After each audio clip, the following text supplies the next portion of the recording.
Kapag napunta ka sa taong hindi marunong makontento, ubos talaga ang peace of mind mo. Kasi kahit anong ayusin mo, kahit anong ibigay mo, kahit anong intindi mo, kulang pa rin sa taong ang mata laging nasa iba. Kasi binigay mo na ang loyalty mo, ang oras mo, ang pagmamahal mo.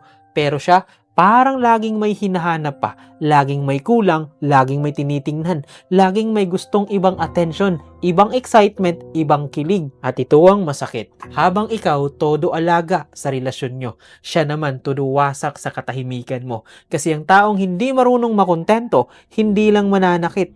Hindi lang mananakit, uubusin ka muna sa kakaisip kung saan ka ba talaga nagkulang. Kasi ang totoo po, yung mga taong hindi marunong makontento, sila yung klase ng taong kahit maayos ang partner, gagawa pa rin ng gulo. Hindi dahil kulang ka, hindi dahil hindi ka worth it, kundi dahil basag talaga ang disiplina nila.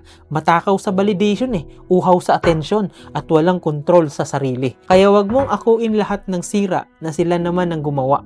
Kasi hindi mo trabaho busugin ng taong wala namang balak makontento. Kasi ito ang nakakapagod sa ganitong tao. Hindi ka lang niloloko, pinapraning ka pa, pinagdududa ka pa sa halaga mo. Hanggang sa ikaw na ang tahimik na nauubos, samantalang siya tuloy pa rin sa pagiging gahaman sa pansin.